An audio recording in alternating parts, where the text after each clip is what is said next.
This episode of the Long Run Podcast is sponsored by Skechers.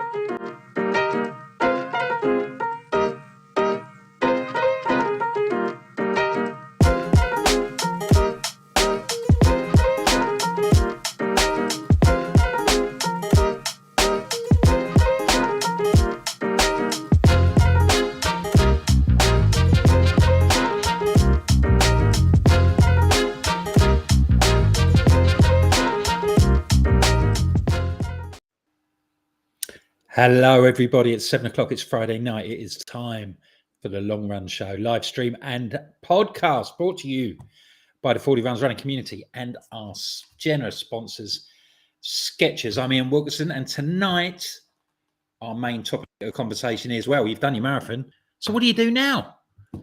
Hopefully we'll come up with a few answers, and if we don't come up with the answers that you're looking for, please drop us a question. You can put it in the comments if you're on Facebook or on YouTube, you're watching live, and then we will do the best to answer your inquiries. So Sabrina's here. Hello. Alan's here, fresh from his London Marathon. He's got his medal on. That t-shirt's not been washed. I thought that was There's the a rules. mark around his neck where that medal's been for the last 6 days. It's the rules. You'll notice that there is a glaring omission. Chris Ford's not here today because it's his daughter's birthday. So he's having a wonderful time. So rather than spend his time with a load of juveniles that can't behave themselves, play up and things like that, he's decided to go to his daughter's birthday party instead.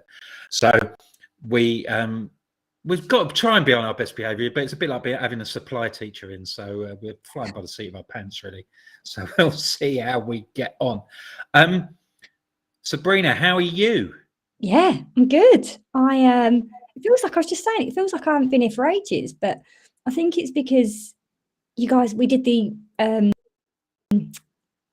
call special, didn't we, when the guys were meant to be at Nevis. And then I've been on holiday. So I've been sunning myself in Abu Dhabi, and now I'm back. Oh, well, I saw that we were doing quite well in the Emirates, in the charts, and now we've gone back down again. So that must be because you've come home.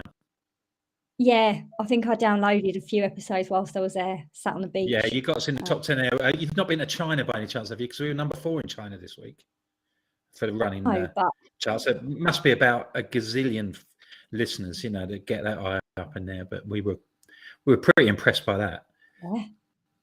Yeah, China. So yeah, big time. How are we doing in Mongolia? That is big time. Well, yeah, China is pretty bigger than Mongolia. Mongolia is mostly desert, isn't it? Yeah, but whereas China's people, it's the most populous country in the world. I'm surprised they're allowed to play us over there, if I'm honest. Oh, well, we don't want to get too political, do we? Because if we start talking like that, then they won't get us anymore. And they'll cut us down and we won't be able to do it. Couple more things before we start. We've still got discount available at Start Fitness, 10%. Yeah. You log into that and you can still get your tickets to the National Running Show in January, which we will be, fingers crossed, when it's all sorted, we will be bringing this live on stage, physically, 3D, there. Live. Yes, so you can come and watch us and talk to us like we're real you people. Can see, hear, and smell. Oh, smell, eh? Yeah, smell the podcast. Experience it's going to be. I'm going to sell it. Oh, yeah, it's going to be a bit. So we'll have to see how we get on there. So, Sabrina, we'll talk about this because, well, we've obviously London Marathon went this week, but there's a big half marathon in London this week. It's the Royal Parks, and you are in action. Yeah, can't wait. Funny actually, Royal Parks has been on my list for a while. I think when I first started running, we're so lucky that we're just outside London, aren't we? And I kind of had four runs in my head that I need to do these ones. So London Marathon, which I was obviously lucky enough to do last year, the big half, Landmarks, and then Royal Parks, I feel like is the last one of the big 4 London ones. So I'm really excited. I was just I was out in Regent's Park last week, and it was lovely just to run somewhere new that I haven't been. You don't know I have been to Regent's Park, but I've not run it. So yeah, just really excited to run a different route somewhere I haven't run a race before, and get back out with some friends. So yeah, I'm excited. Now, Al, have you done Royal Parks? Because I haven't. I'm 2019, so I haven't had any recent experience as a runner, but I think this year is actually quite a big year for Royal Parks because last year wasn't. I think if you go back a couple of years, they had a disaster because of the weather, much about torrential rain for 3 days leading up to the race, and people, I remember just literally couldn't get to the start because they were clogged down with mud. But last year they just seemed to have little niggles all the way through. So I remember there was big issues at the start of the race. First it was probably still quite early on after COVID, and we were still kind of in that period of not knowing how these big races were going to happen. And I remember people just getting held in the pens for what felt like hours without any explanation. And there was problems with the toilets. The provision wasn't big enough. And then at the end, there was a fiasco about the T-shirts. And we had a big army of volunteers at Royal Parks last year working on the finish line. And there was issues about the T-shirts where there were gender specific. So you could order your male T-shirt. But when you got there on the day as a volley, you were not allowed to ask the racers whether they wanted a male or female. So people just picked up the first T-shirt. By the time the later runners came in, there was only small female T-shirts. I remember that causing difficulties for the volley team because they didn't have an answer and they weren't particularly well briefed. And they were the point of sale, so they're the ones who got the. They had a difficult morning that day, and I think that's part of the reason why we didn't really get him back out to volley this year, because so many people had a bad experience on that. But it's a new race. What about it as a run? You can compare it to sort of like the Big Half and Landmarks. How would you sort of like? Yeah, it's a big race. So if you like big races, I think it ticks a load of boxes. Itself is pretty fantastic running through the London box. This year with everything that's gone on with the Royal Jubilee and then the passing of the Queen, being in London probably will make it special again. But it's down to the organisers, isn't it? If you mess it up by not getting bag drops sorted, or if you mess it up by not having enough toilets, that's unfortunately what people remember because it's all part of that experience. So that's why I say it's quite an important one, I think, for Royal Parks this year to kind of get it right. So hopefully they're on it and can nail it for everyone that is signed up and ready to rock. Tobe, you going?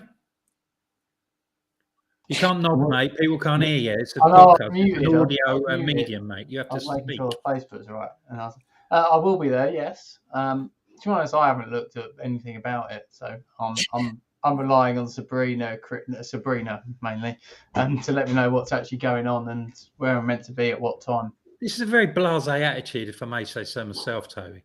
Well, if you have useful people around you that look after you, it's all right, isn't it? So you delegate. It's not even delegation, really. I think they know. It's just behaviour. Toby will get a message tomorrow afternoon letting him know where he needs to be and what time he needs to pick everyone up. And no doubt it'd be too early. So are you ever tempted just to put him away? Just to sort of like leave him in the lurch or something like that, and just sort of like, this will teach you not to take charge of your own affairs, relying on me all the time? Or is it not in your nature? No, because I thought about it and thought, no, I think it would give me more anxiety. I'd rather just tell him exactly what he needs to do, when and where. To be fair, they have tried in the past letting me choose times to leave and things like that. And then all I get is messages going, "What time are you leaving?" And for one reason or another, I won't reply. So I just then get told off. So I think they've learned the lesson. Silence is golden. Yeah. Toby, when you give him a decision, it goes horribly wrong. It's like we went, "Oh, Toby, you're driving. You can decide whichever park run we go to." And then the day before, after hassling him for 4 days and he hadn't given us an answer, we ended up doing a bit of a roulette thing, like picking a number online related to one of the 50 nearest to our house. That is a top tip, though. Park run roulette. Find 20 close to you, use an online thing. A group of my mates, they do a similar thing with football matches. They get up at 8 o'clock on a Saturday morning. They get all the football matches in the thing, and then they bung them in a hat. They pick one out, and that's the one they go to. So they could sort of like pick out Hartlepool or somewhere, and then they'll just go to Hartlepool and watch the game in the afternoon.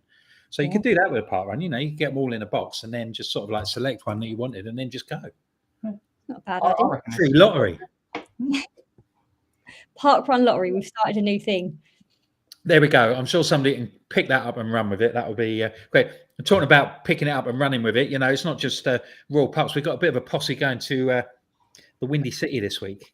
Yeah. Hayden of this parish, Hayden Harbord, he is not content with doing one major in the last couple of weeks. He did Berlin the other day, smashed that, and now him and Lou, his good lady, have gone to the Windy City, and they're doing the Chicago Marathon on Sunday morning. I know Helen Tabor's going. There's a few others as well in there, Al. Do you know who else is going? Yeah, I've been kind of checking through Facebook, and I'll try and give out as many shouts as I can. And apologies if I've managed to miss you, but we've talked about Hayden and Louise. Good luck. Helen's already out there. John Southend posse, he's going. The machine that is Lee Ramsey is on his way out to Chicago. Charlie ran up Snowdon with us. We've had Charlie on the show, yeah. Yeah, we got Bradley Singer, Darren Gould, Marissa is doing the double, I think, with Berlin. Sonia Lee and Louise Taylor. So that's about a dozen. There's quite a few then. Yeah. So we're turning the Windy City pink for a few hours. And again, apologies if you are out there listening. It's because my Facebook admin's not the best. So it's down to the algorithms. Yeah. But So it's we're doing our best on this. Yeah. So I mean that it looks a cracking race. It's always one of those big ones, isn't it? It'd be lovely to tick it off, wouldn't it? Before kind of Berlin kind of mopped up the world records for the faster races. Well, the women's record, the girl who beat Paula Radcliffe's record, that was at Chicago, wasn't it? Yeah. Holds the British record from winning Chicago. So if you get that wind behind you, who knows what times you can do. So it's all a tailwind for the guys out there at the weekend. I haven't checked the weather forecast, but fingers crossed they get a decent crack at it. It certainly helped on. And because they're up at the crack of dawn. I think that Aidan was saying, they've got to be there at sort of 5 a.m. or something. Yeah. These American races start really early, don't they? And it is all those little things that can just throw you off and practice. You've gone out at 9 o'clock on a Sunday for 18 weeks, then suddenly, what time do I have breakfast if I have to be in the corral at 5:30? Yeah. And then my routine. For your body clock, that's 11:30 at night. You're 6 hours behind. Yeah. So it's all those factors that people are battling with. You should be rolling out of the pub. Well, that's one way of doing it. And I know a few that have probably done it that way. In the past do that. Succeeded. But for anyone here who doesn't track them, I think they start 1:30 UK time. So if you're on the app and you want to have a look at them. Yeah, so it's good for us. It's a bit like when they have a World Cup and they sort of like play at a stupid time so that we can watch it on the telly. Yeah. So it's great for us. So we can just see how they get on in the afternoon. But obviously they're up at the crack of dawn. But Hayden's been barraging us with text message and WhatsApps for the last few days. And I've been looking at it and thinking, God, he's sending this at 11 o'clock. It's 5 o'clock in the morning in Chicago. What's he doing? Yeah. So he's obviously getting well acclimatized. So we'll wish everybody the best of luck with that. And the other thing I just wanted to touch upon, something else that seems pretty exciting, is the news about the Paris Olympics this week, Al. Yes. So I am now in training for the Paris Olympics 2024. That sounds ridiculous, but it is actually the truth. I have to explain. So there was an announcement today that it will be the first time that an Olympic race will be held concurrently with a mass participation marathon. So gold medalist will start Paris 2024 along with the rest of us. So I think there's 20,000 spaces being made. You can register your interest via a number of different apps that's, again, by the Paris Olympic Committee. The way we understand the ballot. So you can't just pay your money and pick your name out. You have to earn your spot. The details are a little bit sketchy at the moment. The two apps I've registered with have immediately asked me to connect my Garmin. So it looks like you kind of earn loyalty points through the next 12 to 18 months. And if you hit a certain threshold, it looks like your name kind of goes forward. So I think there's two come out, but it will be a unique event because it's four. So somewhere down the track, someone's winning gold, silver and bronze. The rest of us will be plodding along just to try and get to the finish line. but you will be competing in an Olympic event. I'd say that at my age. I thought that had passed me by. So I'm quite excited, as you can possibly tell. So we wish you all the best of luck with that, folks. You know, if you can have a look on I think I saw some details on the Olympics website. There was some stuff out there where I think wasn't there, the main Paris 2024. There's plenty of stuff about if you Google that. Yeah. And then that'll point you in the right direction. Yeah, we really shouldn't be advertising. It's just reducing our chances like anything. We should be keeping quiet about it. I know. But I like to spread the love. I'm just as welcome if other people get these opportunities to do these fabulous things, you know. Yeah. It'd be great for them. It'd be good that if we can have some stuff. So, good to see Alan's broadband is behaving. Yeah, we're not doing too bad. I've moved into different rooms. This is my third attempt at finding some decent broadband. Fingers crossed. I hope it all holds together. Have we had any questions or observations from the crowd? Yeah, who's doing that now? Or am I jumping me to? You're just going quiet. I've got one. So James Henderson, I think to train for now. So I don't know if that means you've just smashed out a London Marathon or a Berlin Marathon or one of the halves that's been kicking around. Should I stick to easy miles or is it beneficial to stick to goal pace and speed? Next marathon is probably in May. So sounds like he's been training hard. This is a good thing that sort of like take us into the sort of like the next stage of the show, isn't it? So do you just want to pick up on that, Al? What do you think? Yeah. So if, like many of us, you have, James, just smashed out a key race, and it doesn't really matter whether you had a time or you didn't achieve it or whatever, we're all in that situation where we need to recover. So unless you are Hayden or myself doing back-to-back marathons, there is definitely benefit from just swapping out and doing something a bit different. And that can take a number of different things. You kind of, I think, partly answered your own question in terms of do I refer to a bit of a plan that's more ticking over.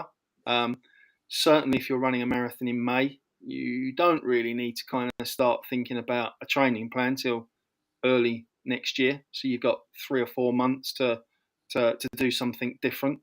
That something different could be targeting different distances. So quite often during marathon training, for me, the one thing that goes out the window is my pace. So I'm plodding around parkrun for the fun of it, not trying to smash out anything too insane, because I know the following day I've probably got a 10, a 12, a 20 miler to cope with. So for me, next couple of months when I'm out of marathon season, just looking for a different distance where I can train slightly differently. And that way, if you've got a different target for a 5K or 10K, then you can do more focus on the pace and the speed work. And again, it doesn't even have to be around race. Quite often just giving yourself a different challenge, whether that's, stepping away from running and doing a bit more cycling. I know Toby loves to kind of cross-train with his swimming, Chris on his bike outside of marathon season. There's different other ways of just keeping that general level of fitness. But I think the key thing is you've got to take some time to recover. And I tend to look at it as kind of like reverse tapering. So we'd have spoken about the importance of tapering the run up to marathon season. Flip it on its head. Take it nice and easy to start and slowly build to whatever your goals and objectives are going to be for your next key set of training, whatever that is. So if we sort of like move on now to sort of like this sort of like links into what we were talking about, that lots of people who have done, they've done a marathon or they're going to be in a situation in a few weeks' time when they've done their main race, particularly at this time of year, because it seems a bit more of a full stop in the if you've done a big race in the autumn rather as opposed to if you were doing one in the spring. The sort of what now question, what now can I do? And that is something that, it's such an open thing, isn't it, Sabrina? Like you did the London Marathon, didn't you? When you did your first London Marathon. Yeah. Now, how did you feel immediately after that? Because you were always saying before that you were never going to do another one. Yeah. So I did London and it was a bucket list thing. And I was like, I'm doing London, I'm doing one marathon in my life and that's it. I'm one and done. And then it was interesting actually, because I think the biggest thing that I took out is I felt a bit lost afterwards because you had spent, and I think I'd been training for a year and a half nearly, because I was meant to do it in the April 2020 and obviously got cancelled because of COVID, and then in the October. And so you're kind of at a bit of a loss because you've spent all your time, your weekends doing long runs. And although, okay, it takes 2, 3, 4 hours, depending on how far you're running, it's the exhaustion that you get from doing it as well. And then 2 days later, I've got to go out and run again. And I think what I realised more than anything was I missed the routine. And my one bit of or I guess my biggest tip is actually before going and booking another race, which lots of people do, and that's brilliant. And I then went and booked Edinburgh and ran that earlier this year. I think it's important to identify what it is that you like or don't like in some instances about doing that training. So for me, I run for various reasons, like all of us do.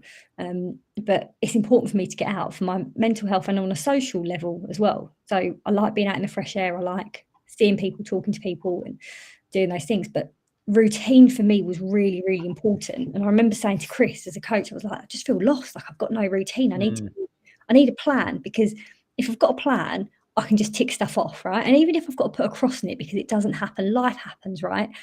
You get sick, you get busy at work, Toby, you do 6 week takers. It's an active job that I have to keep up with. Yeah. Go on. But yeah, for me it was routine. So I know that I just need a plan next to me. Even if I'm not training for a marathon, it's important for me to have a level of routine to keep. And you identifying that, was that an immediate response to sort of like, did that come up in the next sort of like 2 or 3 days after you'd crossed the finish line, or was that something that gradually, because I'm sure lots of people will have, lots of 40 members, lots of other people would have done the marathon and then said, that's it. It seems to me that it's not necessarily the time to make any sort of hard and fast decisions. You have to make it sink in a little bit and have a think about what you're going to do. Oh, absolutely. I think, and there's different things, because I think people go, I'm never running again. And then a few days later go, I'm in the ballot for next year. Some people go, I'm never running again, and actually take up a different hobby and decide they're going to swim, yoga, whatever it is, start knitting, colouring in, like painting, whatever it is, right? Because you miss filling that time doing something and you found that time. But actually it may not be that running 20, 30, 40 miles a week is actually what's good for you or what you enjoy doing. But I think it's important to reflect as well and just let your body take that time and recover. Because I think it's not just physically you need to recover. Yes, your muscles are sore and you ache and you need to get back to feeling like yourself. But mentally, I think it takes a lot to recover as well. I don't think we really realise the impact what we put our bodies through doing that training. There's a reason why I think it's only 1% of the population have run a marathon, right? It is really hard on you physically, but mentally as well. That commitment, the exhaustion, the mind talk of, can I do this? Can't I do it? Especially when it's your first one. I had it a lot, which was, I've never run, let alone got to 5K. And I was like, oh my God, I can run 5K. Suddenly you can run 10K. So yeah, I think you'll feel all different things, I think, in that first week or even couple of weeks afterwards around, what does this mean? What do I do now? And I think you've just got to let your body and your mind recover before you make any rash decisions. Don't start spending hundreds of pounds booking loads of races and runs because you just think that's the right thing to do. And because you see other people around you doing it. I mean, this is the one thing that, all of us have done, we've done more than one marathon and we've booked up for other stuff and things like that. And it's something that we love doing and we go out and do all the time. But I don't think it should be, I don't look down at all on people who sort of like do something like this and then say, that's it. Yeah. I've done that. And I don't think people should be discouraged, because I just don't think you should, I don't know if you agree with this, Al, you should make any sort of hasty decisions in the immediate aftermath of when you do a big race. From a coaching to Cliff, I think, Sabrina's pretty much got it there. Week or two is all about relaxation, because you've pushed your body to the limits. Regular 2-hour 20 marathon, you are working. You need to give yourself. Who was it who said his Wi-Fi was good? Yeah, like too soon. Pushing broadband to the limits, I think. And then after those, it's time to sit down and review and work out what that plan looks like. And as Sabrina says, it doesn't have to be involves running. It could be of different things that are gonna perhaps fill some of that time. Because the risk is, and I think we've talked about this on the past, is that marathon blues can kick in quite easily because we have been so focused for so long on so much routine in terms of days of the week that we're running, but looking after yourself physically, some of the guilt that intensity of training brings into family life and into work life and juggling all those demands. So that's why, when suddenly all that goes, you can feel like you've got a bit of a void. And that's, I guess, where the rush comes to try and fill it with, right, when's the next race? When am I kind of signing up for the next marathon? And for some of us, that works. But it's not going to work for everyone. And what I wouldn't want is conversations too soon. And then 6 weeks into that, never again. That's it. I've had enough. I just can't face this. I'd rather you take a little bit of time going, okay, that was tough. I'd kind of worked so much out of it when I've stepped back and looked at the bigger picture of what I achieved over that 16 or 18 weeks that, I'm going to give it another go. And then I think you're then setting yourself up for a better chance of success in whatever that onward challenge is. But time, give yourself a little bit of time, no rash decisions. Yeah, I think it's a really good point as well, Al, is that it's almost like, what do you want to get out of that next thing as well? Because for some people it is actually, I want to relax. I don't want to do anything as intense or as physically demanding. For some people it is actually, I really like challenging myself. I like the fact that I've achieved more than I thought I could, or I've pushed myself to a limit. Or the flip side is that actually I didn't quite go to plan. My London didn't go to plan last year. And so Edinburgh for me was, I'm going to do it again to prove to myself that I can. So could you just expand on that then? So I did London, and as much as everyone says to you, when you do London, you just need to go out and enjoy it. And did I enjoy it? Yeah, of course I did. And there were videos and there's pictures, and I had the pleasure of running with Claire, which was an absolute joy for 26 miles. But did I get the time that I wanted? No. I wanted to run under 5 hours and I didn't. And is it a bad time? No. Like, I think the more you run as well, you just kind of realize it doesn't matter what time. Like, I look at other people and go, I don't care what time you run. I don't care if it takes you. I have as much respect and pride for those that run a 2-hour marathon than those that do a 10-hour marathon, right? Because it's just about what you've done and what you've put yourself through, and the achievement is beyond whatever time, right? And that whole finish line, not finish time, I think is really true, and something that we all have to remember and remind ourselves and each other of. But and I was really disappointed. Like in the few weeks afterwards, I was like, what happened? Like, on paper, there was no reason why I shouldn't have been able to run sub 5, but it didn't happen. And it's really interesting, actually. I told somebody the other day, I've never worn my London Marathon t-shirt because I've always felt like, God, it just didn't go to plan and maybe I didn't quite deserve it. And I've got it, but I've never worn it. I know it's mad, isn't it? Because I'm like, to everybody else and those people that know me as a coach. I've never heard this. We good friends. I've never heard this story. You've never told me this. No, I don't tell people, but I've never worn it. It's in a cupboard and I've never touched it.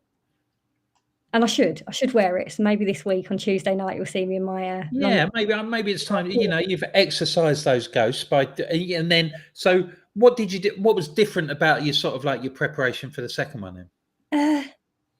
Because you were reluctant. You weren't going to do it. No, I wasn't. I remember, in fact, running with you on a Tuesday night. You, Toby, and Chris surrounding me, going, "Oh yeah, we're all going to Edinburgh. It's going to be this great weekend." And I was like, and I think Toby or Chris said, "We'll pay for your ticket." One of them said, "We'll pay for the train," and Wilco went, "And I'll buy you dinner when we get there." I was like, I don't want you to buy me dinner. I don't want you to pay for the train. I don't want you to pay for the race. I'm not doing it. And then interestingly, I booked it quite quietly, and I didn't really tell anybody when I booked it. I kind of did it. Had to tell Chris because I was like, I booked a coaching call with him, and he was like, "What are we doing?" And I was like, "We're going to run Edinburgh." And then it slowly came out as I started training, because everyone went, "Why are you putting in these long miles all of a sudden? What's what are you And you told Chris, let's be honest about it. Yeah. If you want to keep it set, there's one person you don't. Yeah, you might as well have put an advert in the Daily Mirror, really. Yeah, probably front page of the Sun. Yeah, so what was different the second time? I think I was more relaxed about it. I think I knew that if it went to plan, great. If it didn't, it also doesn't matter, right? And I think the more you run, and I think I was on the journey to becoming a coach at that point as well, and your mindset shifts a bit, or it did for me, which was it's okay. And I've always had this view that you respect the training and you respect the plan, right? Whatever you're doing, whatever your plan is, whether you're doing a 6 or 8 week taper like Toby, or whether you're actually doing a 16-week proper training plan, you commit to what you're doing, right? But also you get to a day, you wake up with a fresh mind and you just go, right, I'm just going to go and enjoy it. And I think that mindset, I remember setting off with Gemma. I had a lovely 11 miles with her, and then she went off, and I just went, do you know what? I'm just going to enjoy this, and I'm going to get round one way or another, and it will be what it will be. But I think it's really important to take the pressure off yourself, and whether that's in the training, that you will miss runs. I don't know anybody that has done a 16, 18, 20 week, however long it is, training block, and done every single run and every single session on that plan, right? Life happens around us. We work, we're busy, you get sick, you get an injury, whatever it is, right? And I think you almost relax a bit, because I think the first time I was like, oh my God, I haven't ticked off these 3 miles, or I've only done 4 miles instead of the 6 miles it said, and this is going to make a difference. Whereas you go, actually, I'm doing the miles, I'm running, my legs are ticking over. It's okay if you miss a few weeks. It's the benefit of that experience, isn't it, that you've got. Yeah. Now, you're off to Amsterdam next week, so your preparations for that one is a little bit unusual. I mean, it's around London for dictated. 26.2 preparations for Amsterdam. Then So just talk us through. So you obviously did London on Sunday, and a week on Sunday you're going to be doing another marathon in Amsterdam. So 2 marathons. So how did that? Is that's not by design? That wasn't planned. By the time we finish Amsterdam, I'll have done 4 marathons this year, and they're all rollover marathons. So it was a question of, these are all happening. You got to do them, just jump in. And obviously the way marathon season's set up, it's worked out 2 in the spring and 2 in the autumn. In terms of how to tackle them, it has, you kind of want London to be your PB, just because it's your home. There's a kind of excitement. Twice, it's probably never going to be a PB course for many of us, because London is what it is. It's such an amazing day that you've just got so much more to contend with. If you look at the things that we encountered on the day, you can't. People may know that I've been training, as been pushing an amazing cause, Run for Dan, trying to raise funds for defibrillators in and around Essex because of the sad loss of his son. He was in a different location, different times, but we had a plan to meet at mile 4. About 10 minutes into my run, he rings me and said, it's not quite going to kind of things you just can't, plan for in your training, sit in front of him. And he ended up in his first 5K helping this guy get into recovery position. And, where's that in the training plan? And when things like that happen, you just have to adapt. And, he lost a bit of time. I just said to him, calm down, slow it down. I'm trying to run as fast as I can to catch that thing. I don't want that pushing you off course in terms of your emotions being all over the place. Then you're on the middle of 26 miles, you pick up a little strain. So Quinny said to me at mile 8, at 9, how you going? I said, a little bit puffy. But, you're in the middle of a marathon. You're not going to stop, are you? If it was a training plan, Mm. you'd ease off, you turn around, you go home, you go to the coffee shop, but you're in the middle of a blooming marathon, so you have to push on. By mine 19, my hamstrings were knackered. And again, it's those kind of things that you can't plan for and you can't practice, and you just have to adapt on the day. It's how you deal with it. And I think that's where, Sabrina's already picked up on lots of people come back and want a second and third go because you can't. So for me, the learns from some of those is Amsterdam will be what it will be. I'm not going with any time in mind now. I was grateful to get around London. Again, wasn't the time I wanted. I can look back at it now and go, I had an amazing day. But that was because of what London was. It wasn't because of how my training had delivered an outcome. It was just, I was in the middle of a fantastic day. Those crowds were just something unbelievable in terms of the support from beginning to end. And I will treasure that, and I am wearing my T-shirt and my medal because I am proud to have been part of that, albeit it was my second slowest marathon. I cried for most of the second half of the race because the atmosphere, phenomenal. And then thinking about what Quinny had done, and then there was another chap I met on course, Dan Frost. He's emailed the show before, and we've read out, his situation. He lost his wife to breast cancer. He met me, just before Tower Bridge, and we had a little chat. And that takes something out of you, both of you. You don't train to have an emotional conversation 2 hours into a marathon. But it was fantastic. Each other well, and then we saw each other a couple of times on the course. And, these things just happen on marathon day. And it's how you deal with them on the day determines how successful you are in your race. But even if you don't get the time, they create memories that the T-shirt and the medal will eventually wear out. But hopefully those memories will stick along a little bit longer. And you've had time to sort of reflect on that. These are thoughts that have come to you, sort of like, when you didn't think this when you were going along the Mall. You thought about this later on when you've got the time. only thing I was thinking on the Mall was I ain't bloody walking. I'm going to run as fast as I can. I don't care. I'm not walking down the Mall.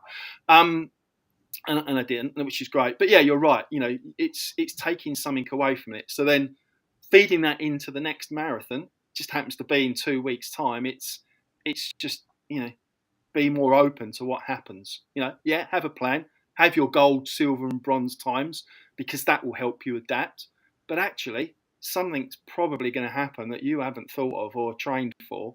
And it's how you respond to that, that will, make or break your marathon day. And that's kind of what I'm looking forward to now. Amsterdam, I've never been. There is a fair 40 posse going. So there's the chances are, because that's the one thing about London, particularly with all those charity bibs, it's a lot bloody harder to spot all the 40s. So they were in there, but they were harder to spot. And I'm sure the volleys had some issues missing a few people because they didn't see the pink and the rhubarb and custard. But Amsterdam, hopefully, will be running with a few foldies, and that will just make for a different kind of day. So yeah, absolutely over London, loved it, and really looking forward now, injury permitting, to having a decent run. Not putting. Are you glad that it's so immediate? Yeah, I think so in some ways, because for me personally, and again, I've spoken about that kind of competitive streak and everything that drives me forward. To have a long gap probably would have just eaten me up a little bit in terms of that self-doubt creeping in. Yeah, I know it's not going to be pretty on Sunday week. Literally just been out for a run tonight, and it was aching more than it should be on a 6-miler. But it's a chance to kind of tackle it. And as long as I go with a different mindset and I go a little bit more open and a little bit more accepting of what happens on the day, it will be just cracked another marathon. 2 in 2 weeks. Who cares what time it is? Which will be another sort of that'll be a landmark, because you've done a couple that are sort of like within sort of like small time frames, haven't you? So Brighton Copenhagen this year was 5 weeks, which was that felt okay. I went into Brighton undercooked, but I knew that because I kind of set the plan up for Copenhagen. So giving Brighton a go 12 weeks into a plan, you knew you weren't going to be polished and ready for that one. And then back in 2019, because I didn't think I was going to get into London, I signed up to Manchester, then got into London. You think, oh, well, I don't know what I'm doing. I just give it a go. But my running was at a different level then. So they're not really comparable. So this will be the first time where, you're suddenly watching those guys that have done 50 marathons in 50 weeks, like Lee Ramsey and, people that have done 11 marathons in 11 days. And you go, I don't know how you get out of bed on day 7. I really don't know how you get out of bed on day 7. Because I struggled to get out of bed on day 7, and that was only after one marathon, let alone 6. I think there's a mental thing as well. And Wilco, you've said this before, which is not every run needs to be a race, right? You don't have to go into it thinking you've got to hit a time. It's got to be uber competitive. For some people, that helps, right? But actually, just thinking, I'm just going to have a lovely run. I'm going to see a different city, a different place, run with some new people, just taking the atmosphere. I think just that mindset as well really helps sometimes and I think I've been trying, people will know on here, I've been trying to crack that sub 2 half and it just hasn't happened this year. But I think for the first time this year, I'm probably going to a half this weekend with no expectation. I've got no intention of even going anywhere near it. I'm going just to have a nice run, if I'm honest. I'm going to run with Petra. The boys have got Amsterdam. Getting around in under 2 hours. But it's like, on a good day. But just knowing that you haven't got it hasn't got to be a race. Like Hal said, it is. You learn from every run, and every event you go to. But I think that mindset as well, I think sometimes is really important, just to go, do you know what? I'm just going to go and enjoy this. I think when you do first complete a landmark race, where we're talking sort of, at any sort of distance, but particularly a half marathon or a marathon, after you've done one, you're either going to say, right, that's it, I've done that, I can tick that off, or you're going to think, where can I go from here? Because I'm very much like you. I mean, I've got 3 weeks to go till Dublin, which will be my 3rd one. And when I started my plan, like the 2 weeks before my plan, I was itching to get going because I'm thinking, I just need structure. I'm not saying, because we did the Tuesday sessions and I'm doing stuff on Wednesday, things like that, but I just felt that I was floating. Yeah. I didn't really have a particular aim, or it doesn't need to be a grand target, but I think you do undoubtedly you benefit if you've got something in mind, some sort of big event.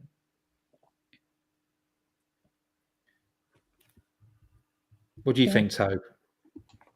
I think it is. Yeah, I think going on from what the guys saying, I think that first one you always try and get it out of the way. You always have a target and you got to do it, and then I think you do learn an awful lot, and then you go into the next with a lot more an open mind.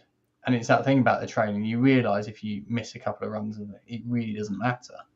So yeah, I think that's why I sort of enjoy. Like Amsterdam, I've got literally no expectation of. I mean, I don't even think I've really trained for the last since Edinburgh, to be honest with you. So, but yeah, as you say, it's keeping it all open, isn't it? And just going and enjoying. We'll get something on the Saturday night to calm you down, if you know what I mean. Oh. So you won't really care what's happening on the Sunday morning. It can't calm down anymore. We can't have been calmer than this, can we? Have we had any sort of observations from the floor? Any people been chipping in with stuff? A few people have kind of just commented that they've had their London experiences this year. Before I forget, I just want to give a massive shout out to 2 parts of Sunday's experience that was blooming awesome. So first up, Paul Rost managed to pull together the most epic of volunteering teams to be on the Blackheath bag drop.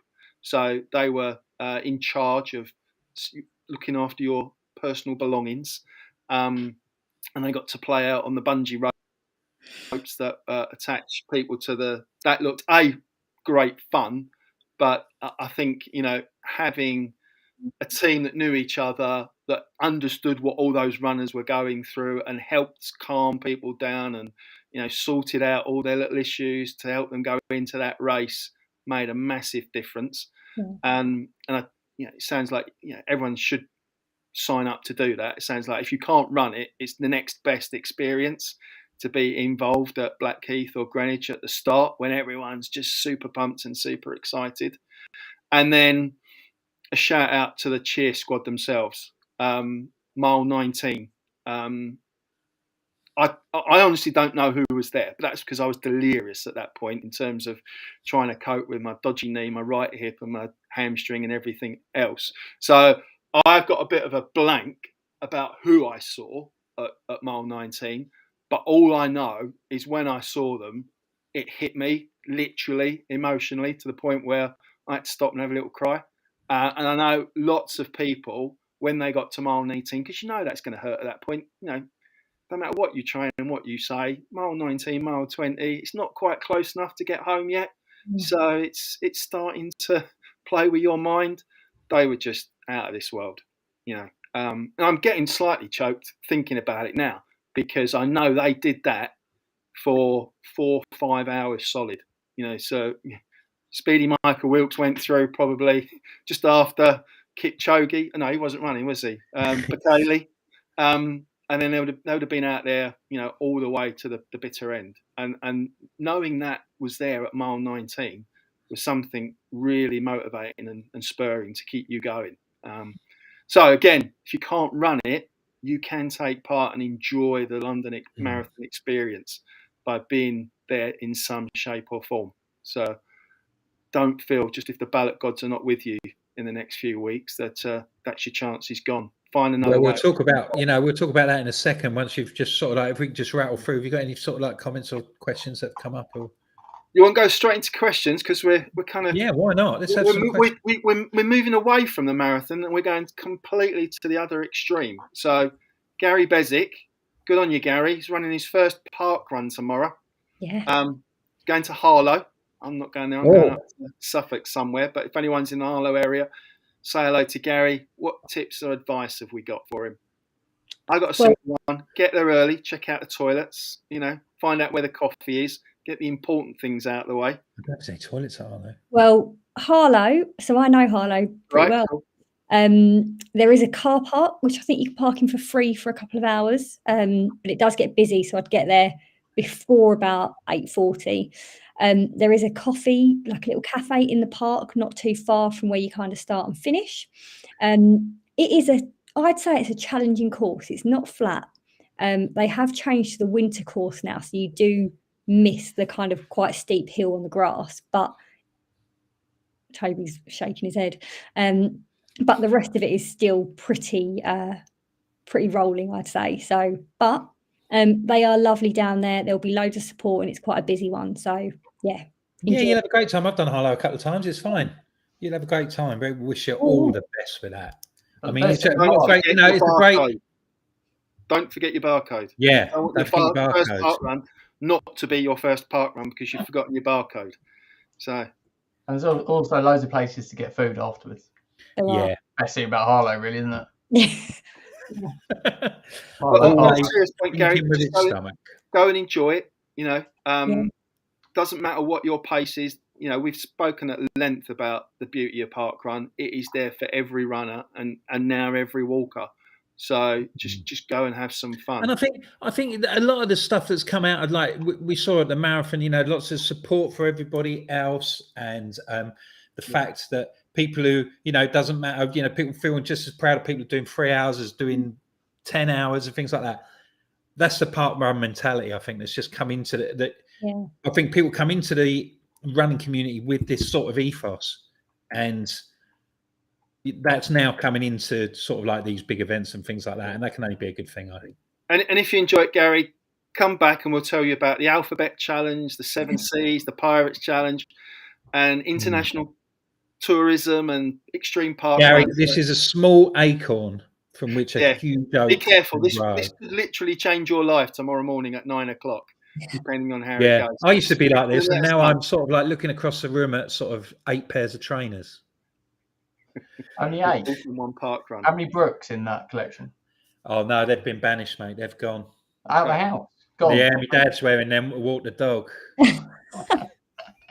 So, got a few more questions. Paul Marcus wants to know what recommendations, what tips we've got for high vis reflective wear now that we're probably running out in the dark or the early mornings? And Well, first of all, it's crucial, to wear lights, fluorescent. I've got a jacket for when it's really cold, a 40 reflective jacket, which is brilliant. And I've got a Pro Vis gilet, which I wear. They're not cheap. I didn't get much change out of about 45 quid, but I wear it all the time when I'm out running in the winter. I get my money's worth out of it. Yeah. And I just see the sight of people running in the dark, in black, headphones on, inviting themselves to get run over. Please just get some high vis stuff and make sure you wear it, because you can get chest light really good. You can get them on Amazon for about 10-15 quid. Head torch, anything like that. I'll tell you what I've got as well. I've got a hat with a light in it. You can get those in on Amazon as well. They're really good, like beanie hats, so when it gets a bit colder. Yeah, they're really good too. Mine was about a tenner. The chest light is my top tip. The satellite groups that I coach at and we have down here get sent the link probably at least once a week as soon as we start getting into winter. But they're USB charge and it is definitely worth investing in one. I think I've had mine about 3 years now and it's still going. So I know stuff's not cheap and the cost of living and all that's going up. But if you're going to invest in one thing, something decent high vis or a light that you can wear. And you will, you will use it. You will.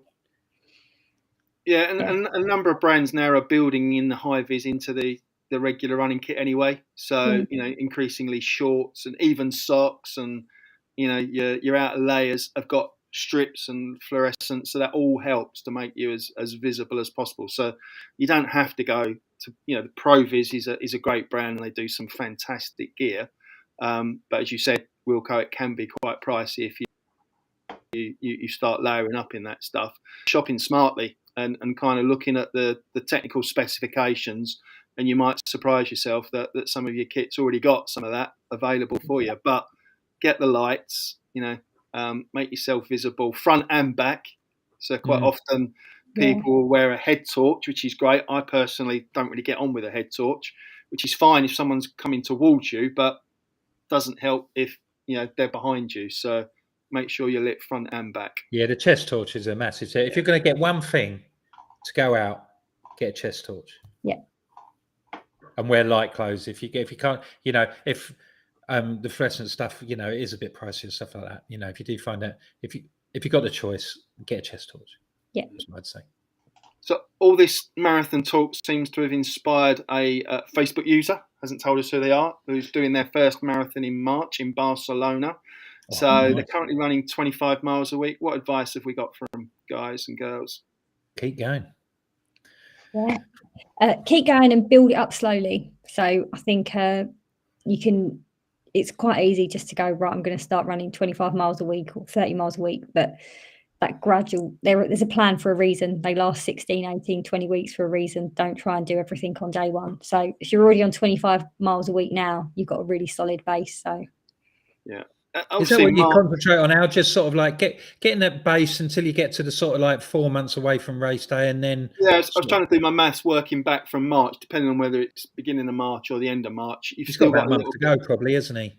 Yeah, so you've still got plenty of time before you should start thinking about putting some structure into your training. So obviously we can't tell from what you've said in terms of what that 25 miles look like, whether that's 6 or 7 5Ks or just going out and smashing one long run on a Sunday. So structure is key and consistency is key, and that's where the training plan hopefully will help. Think about the number of days you can commit to running. I think we've all kind of expressed today, marathon training is a big commitment, and it's a bigger commitment than just the physical number of hours that you're on your feet actually training, because everything that kind of goes in that prep, recovery, and even the mindset issues that will play across a training plan. We've spoken at length before about mixing it up in terms of you are doing a mixture of types of runs. So, you need to learn to run the long distance, because 26 miles is a long way, and your long, slow runs are there for a purpose. but you also need to build in your intervals. You need to do your speed work. You need to do a little bit of cross training and strength. So that all sounds quite daunting, but where you're at, you've got plenty of time to slowly build. So it's not about right. Okay, I need to suddenly go to 50 miles and do that. And I'd imagine the way that they're talking about doing 25 miles a week and things like that, they've probably had some half decent sort of half marathon efforts and things like that, and they know what works for them, and just sort of like keep ticking along, and doing the stuff that you enjoy that has reaped benefits in the past. It's, for me, when I have a client come to me and they ask that question, what should I do about races while I'm training? I say do it. Within reason. If it's going to be something that you enjoy doing, it's going to help the motivation. If you're out on a long, slow run that week and it's supposed to be 12 or 14 miles and you can find a half marathon where you get a T-shirt and a medal, hopefully not a wooden one, that's going to encourage you to get out and do it.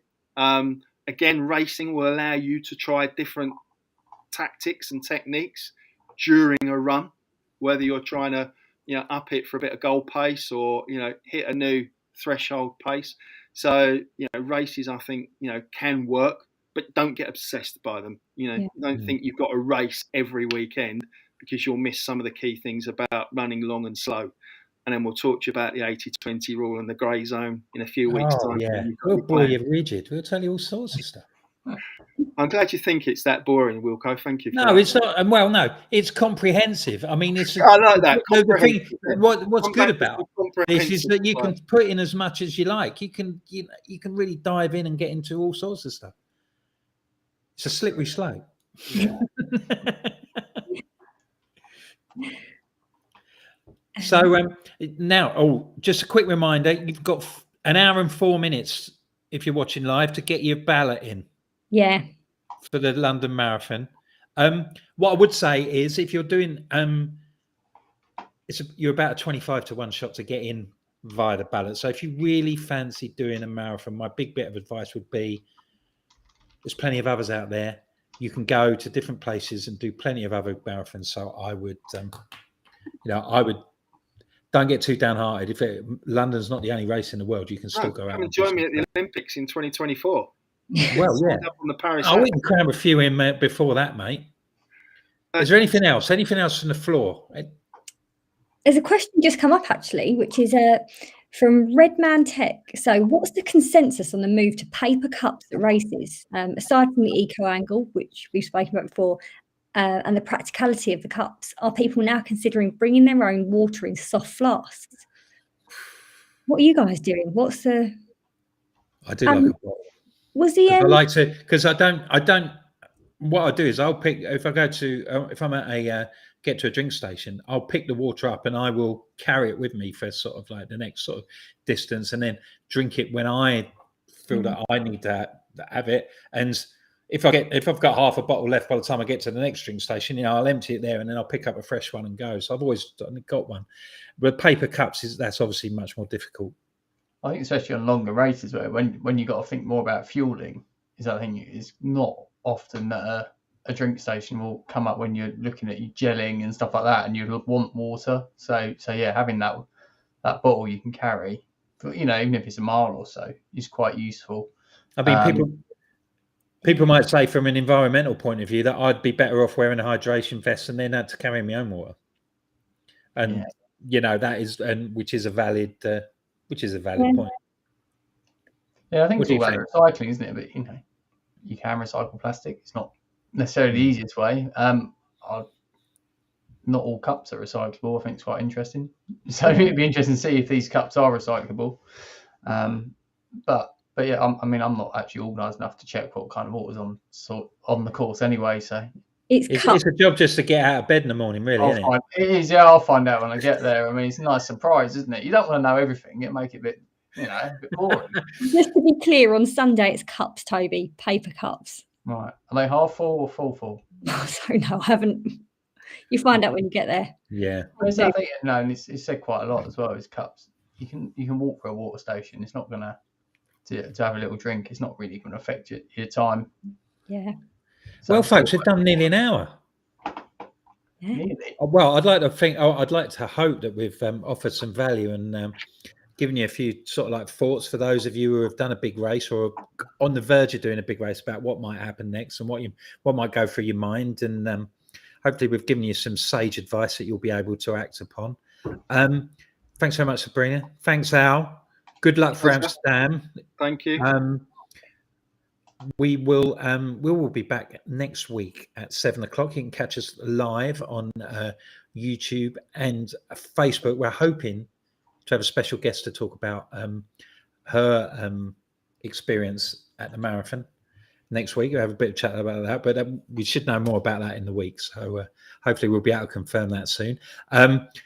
If you do not manage to catch us live, you can download us on your favorite podcast provider of choice. So we're on Apple, Amazon, Spotify, and pretty much anywhere else that you can manage to get to. Thank you very much, Toby, looking after the technical side. Thank you very much to our sponsors, Skechers, for all their support.